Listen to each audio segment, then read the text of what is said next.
Hello and welcome to Mr. Linford's Math 097 course. This is a presentation on section 3.3 of the text.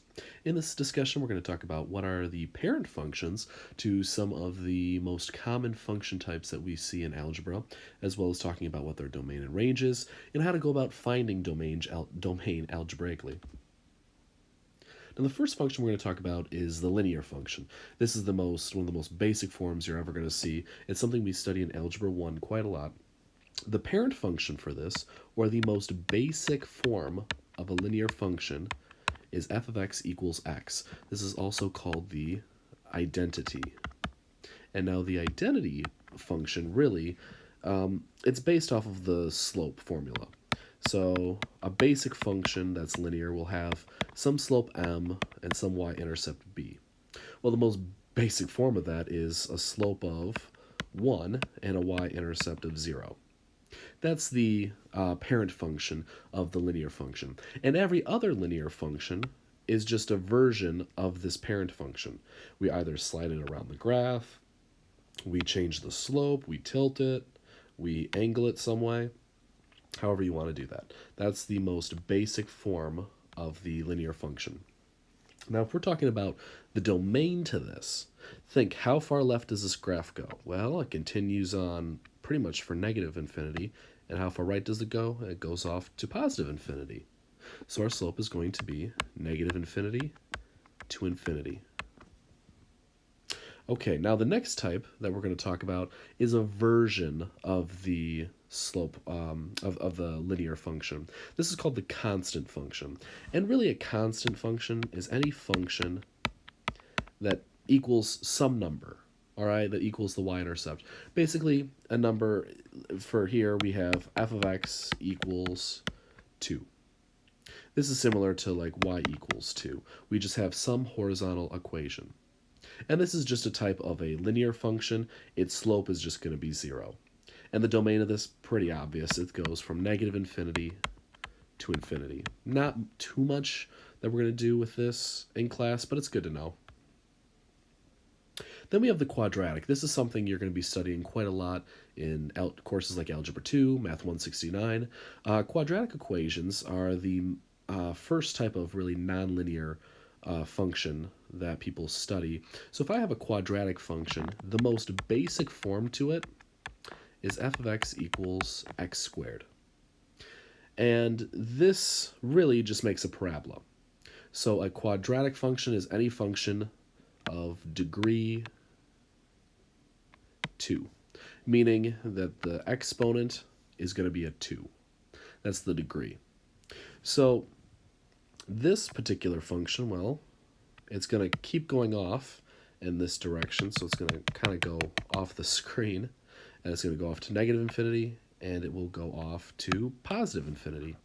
So the domain here, again, is, well, negative infinity to infinity. Nothing new. Another type you see, typically more so in pre-calc courses, is the cubic function. Now the cubic function, as the name indicates, has an exponent of 3. You're cubing everything. For example, look right here. We have this point 1. If you plug in 1, what do you get out? 1. 1 cubed is 1. What about 2? Well, it's kind of hard to see, but 2 would be right up here at around 8. This cubic function, it appears as though it's kind of tapering off, but it's not going to. Remember, if it was going to taper off, it was going to just stop and be approaching a line, I would have to put the asymptote in. But that's not the case here. This graph is going to go off to negative infinity and positive infinity. So that's going to be the domain, negative infinity to infinity. Now the absolute value function just sounds just like it sounds, is the absolute value of x. This is not 1 times 1, by the way. This is the absolute value of x. And what this says is, okay, take 2, take its absolute value, you get 2. Take 4, take its absolute value, you get 4. Take negative 2's absolute value, you get positive 2. Negative 4 gives you 4. 0 gives you 0. This behaves very similar to the quadratic. Very similar to the quadratic for a little while at first. But the graph, it doesn't grow quickly like the quadratic, and this particular graph really is almost like two linear lines. It's almost two, what we call two identity functions. And its domain, pretty clear, because these are going off to negative infinity and positive infinity. Now we're going to start looking at some more unusual functions. This is called the reciprocal function. I'm going to also call it the rational function. In Math 169 or Algebra 2, you tend to just call this a rational function because its parent function is really a fraction. Now in this case, it's 1 over x. That's the most basic form we have here. A couple things we want to note about this particular function. There is an asymptote at the y-axis. There's also an asymptote at the x-axis. That means that these two pieces of the graph, they will get as close as possible to the axis, but never actually hit it. They will get ridiculously close, but they will never actually cross it. This is an asymptote. These lines are what we're going to call asymptotes. These are kind of your boundary lines. These are the lines where these red graphs are going to get as close as possible to the line, but never actually cross the line. And that's what an asymptote is. And this is going to go on forever and ever. I mean, you can continue this graph forever and ever and ever, and it will always get closer and closer and closer, but it will never actually cross it. Some people think, well, if you're continuing on forever, it'll either have to stop getting closer to the line, or it will have to cross the line. Well, that's not the case. Remember, between any 2 points, there are infinitely many points. So this line, no matter how close it is to the other line, there are infinitely many points in between it. So it can keep getting closer and closer and closer and closer. Now, the domain for this, the graph really comes out from negative infinity, and it approaches 0. It never actually hits 0. It gets incredibly close to 0. So we're going to say it comes in from negative infinity, and it gets close to 0, but never hits it. So I'm going to put a parenthesis there. But then again, there's also a second piece to the graph that came from positive infinity, but gets incredibly close to 0 again, this time up here. Let me draw that. We get incredibly close to 0, this time up here, but we never actually hit it. So it seems that 0 is the only number we can't have in the domain. So I'm going to write, we have two disjointed sets here, and we can see that from the graph. They're two separate pieces. So these are two disjointed sets. One set, the one on the left here, goes from negative infinity up to 0. It gets incredibly close to 0, but never actually hits it. The one on the right here is going to start at 0, incredibly close to 0, and then it will go off to infinity. Again, 0 is not in the domain. They never actually hit 0. Neither of these graphs hit 0. Now, something to keep in mind about this, or really just maybe we'll start with a more general question. Why is it that 0 is not included in this domain? Why is it that we cannot plug 0 in? Give yourself a little time and think to yourself, why is it that we cannot plug 0 in? Something to keep in mind, the parent function and this domain. Why is it that 0 is not in the domain? Why can 0 not be plugged into the function? Take some time, think about it, and then we'll check back in with you. All right, well, hopefully you had some time to think about this. But the big idea here, 0 cannot be plugged in. Well, give it a try and see. F of 0, that says 1 over 0. Oh, wait a minute, I'm dividing by 0 here. This is not possible. You cannot do this at all. That's why 0 is not in the domain of this. You do not want to have 0 in the denominator. That's the big error you cannot have here. So, reciprocal or rational functions will have restricted domains. this is going to have a restricted domain, something we have to keep an eye out for. All right, the last one we're going to talk about is the square root function. This parent function, again, just like it sounds, f of x equals the square root of x. Now the domain of this is going to be another restricted domain. As you can see here, we're not shooting off to infinity.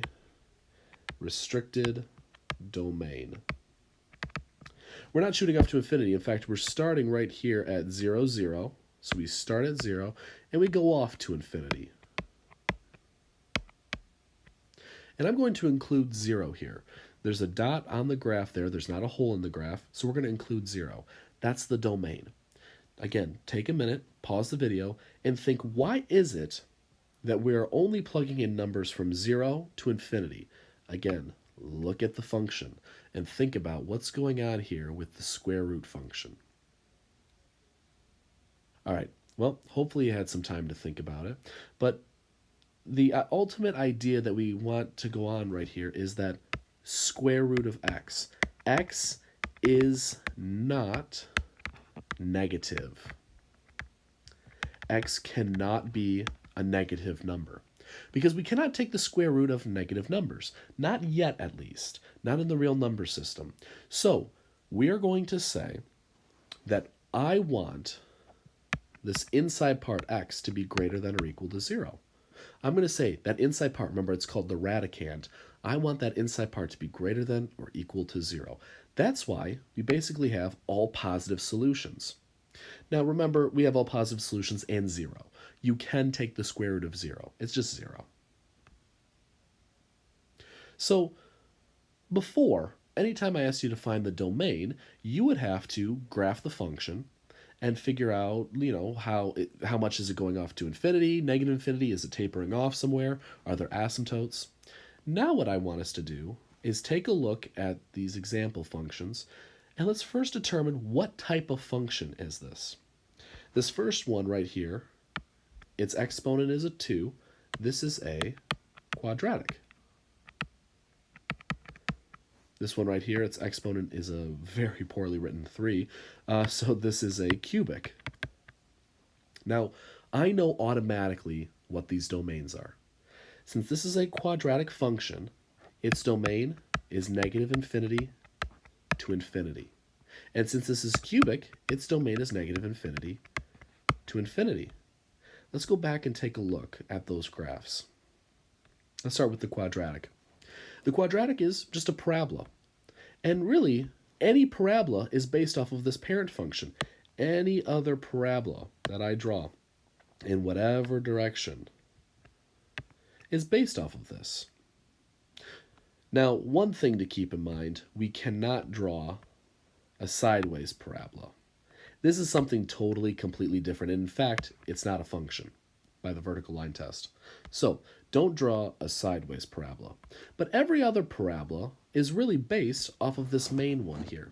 So it's fair to say that if you have a quadratic quadratic function, you know automatically that that quadratic function, its domain, is negative infinity to infinity.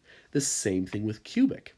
By knowing that the parent function to a cubic has a domain of negative infinity to infinity, you know that any other cubic function will be from negative infinity to infinity. Well, let's take a look at the absolute value. This is an absolute value function. And its domain, again, is negative infinity to infinity. This one right here is a linear function. Its domain is negative infinity to infinity. By understanding these functions and understanding the parent functions, you know what every following domain will be like. So this is incredibly important. I don't even need to do any calculations here. I barely need to do any thinking. I know automatically that their domains are negative infinity to infinity. Now, there were two situations where they were a little different. The ones where we had restricted domains. This is a reciprocal, or we should really call it a rational function. And we said here that the issue was when this denominator was 0. We did not want the denominator x plus 3 to equal 0. We do not want that to happen. So what does x have to be to make it 0? So what I'm going to do is I'm going to say, take this denominator. Say, I don't want it to be 0. So what do I not want x to be? Well, just do work like normal. Subtract 3 from both sides. X should not be -3. That's what we're saying here. You can pick any number that you want. You can plug in any number you want for this. Plug in 5, plug in -4, plug in a half, plug in 3/4, plug in a million or -trillion. I don't know, whatever. Plug in pi, for example. The only thing you are not allowed to plug in is -3. Because if you plug in -3, let's see what happens. 1 over -3 plus 3, that's going to become 0. That is not allowed. So we don't want that to happen. So how do we go about writing this domain? Well, if we go back to a number line, I'll change colors here. If we're on a number line, let's say this is 0 and that's, oh, sorry, let's say that's 0 and that's -3. I want everything that's not -3, so I can take everything less than -3, and I can take everything greater than -3. So as a domain, that's going to be -infinity to -3, union -3 to infinity. This setup is virtually the same almost every time you have a rational. Almost every time. In Algebra 1, it will be. In Algebra 2, or Math 169, it'll be a little different. But we'll see why that is a little later on. The big thing here is this setup works every single time. As long as you can figure out what you cannot plug in for x, that's the number that you skip over. And the last example, let's talk about the square roots. Remember, we want the radicand, 4 minus x. It has to be positive or 0. I do not want it to have a negative radicand. Well, this is simple to solve. We're just going to say that that inside part, this inside part right here, must be greater than or equal to 0. Okay, well, we've done stuff like this before. Subtract 4 from both sides. Negative x is greater than or equal to -4. Divide both sides by -1. Make sure you flip that sign, and we have x is less than or equal to 4. Well, I can write this interval pretty quickly. That's -infinity to 4, include 4. So this is saying pick any number from 4 or less. Pick 4, 3, 2, 1, 0, -1, -2, -3. You could pick pi, you could plug in -10, -5.75, whatever. All of these numbers, everything in this domain is okay to plug in. Anything outside of this, we cannot plug in. It would give us an error. Let's do a quick little example of that. Let's pick 5. Let's take f of 5. We are going to get the square root of 4 minus 5, which is the square root of -1, which is not allowed right now. We cannot do this in the real number system. So that's why we're going to have a restricted domain and how we figure that out. All of the square root functions will have a domain similar to this. You'll have the boundary, running out of room. You'll have the boundary here that's included, and you'll have an infinity on the other side. That's the big idea with this. So as long as you know virtually any of these basic forms, any of these basic functions, the linear, the cubic, the quadratic, the absolute value, the constant, all of them have -infinity to infinity domains. All you need to remember is that the radical, or the square root I should call it, the square root function, and the reciprocal, or the rational function, those two functions have restricted domains. Just remember, how do we go about determining what cannot go into the function? It's easier to say, I can assume whatever goes into the function, I just got to figure out what gives me an error. In the square root, it's when we have a negative number. In the Rational, it's when we have it equal 0. Those are the only incidents where we have errors. And those errors are going to help us determine what the domain is. Give yourself some practice with this. See how you're coming along. If you have any questions or comments or want to give me any feedback, my email address is klinford, Linford, at wccnet.edu. Let me know what you think of the video or any questions or comments that you have. And until next time, take care.